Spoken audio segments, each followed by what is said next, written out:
a graduate of Penn and UNC Chapel Hill and Duke, and has practiced law for 30 years now, which surprises me. I didn't know that.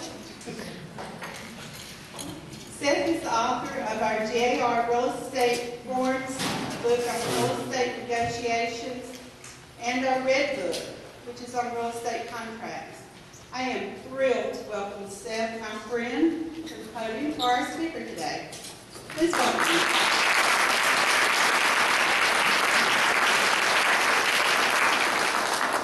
Thank you very much. It's great to see you.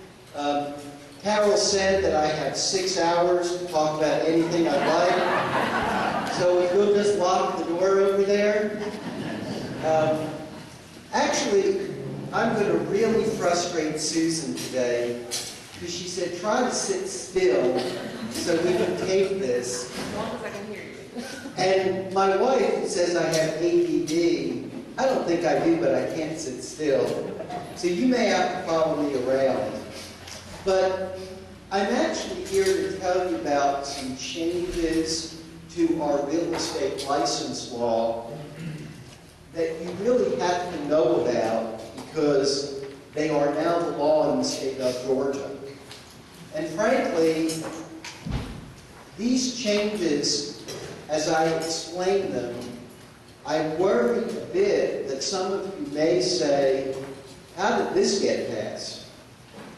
Because I'm not sure that either GAR or the Georgia Real Estate Commission drove these particular changes. They actually came out of Hinesville, Georgia, and originated from a few unhappy real estate brokers down there.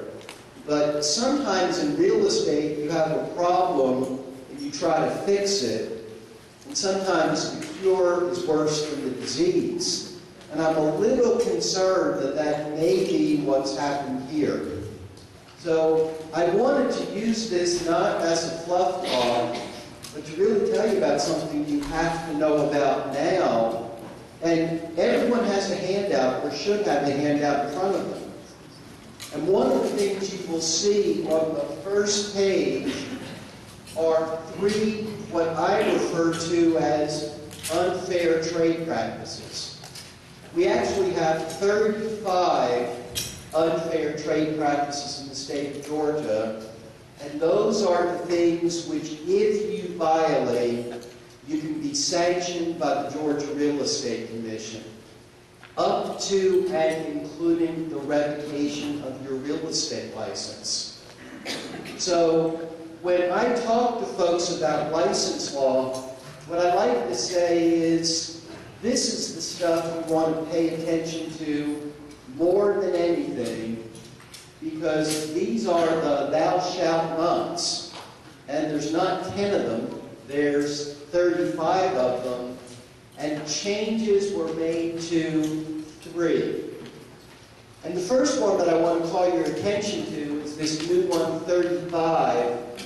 And I'm going to read what the law says now.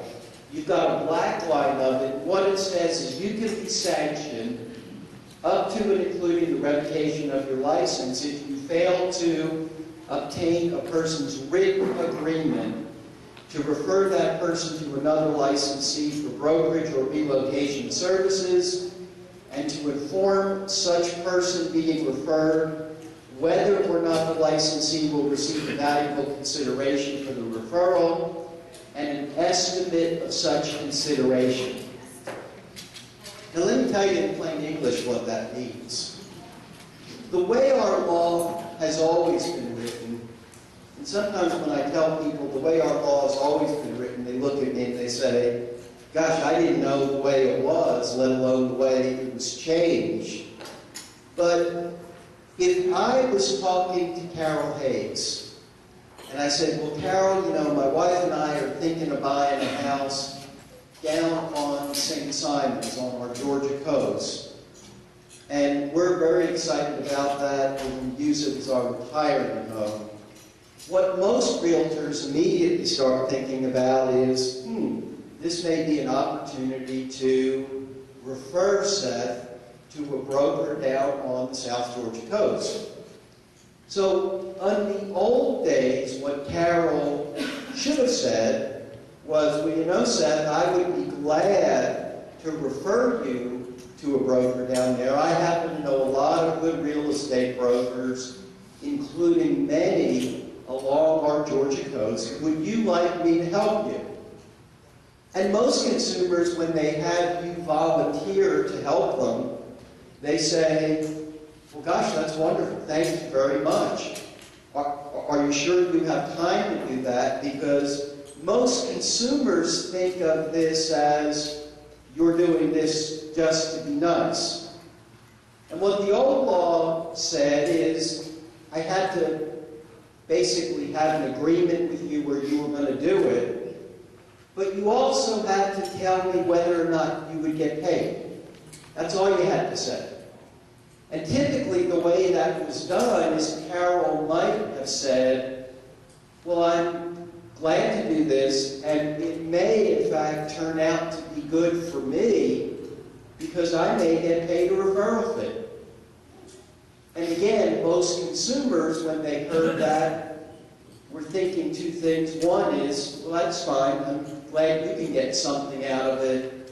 But frankly, what most consumers think when you say, well, I may get a little fee out of it too, they're thinking you're getting $25, truth be told. They're not thinking you're getting 30% of the buying side of the transaction.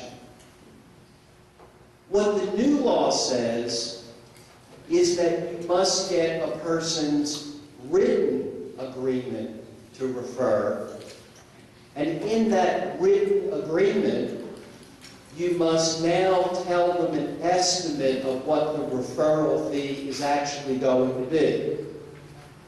And I think there's a wrong way to explain that to consumers and a right way.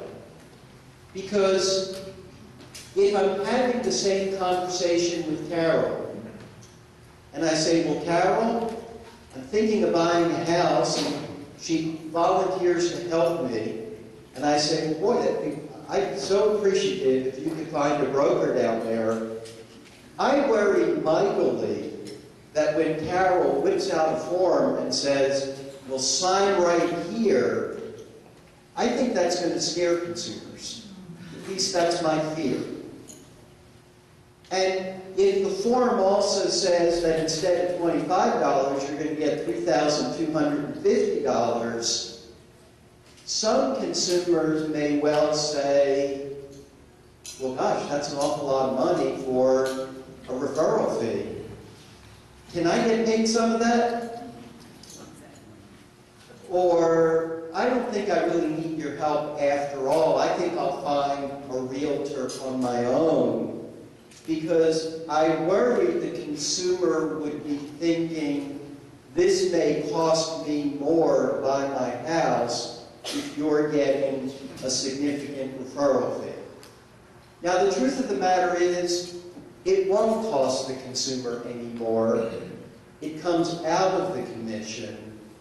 But this is a change in the law where sometimes I step back and I say, well, God, if ever there was a time where we wanted to make it harder for you to earn a living, it sure wouldn't be at the end of 2009.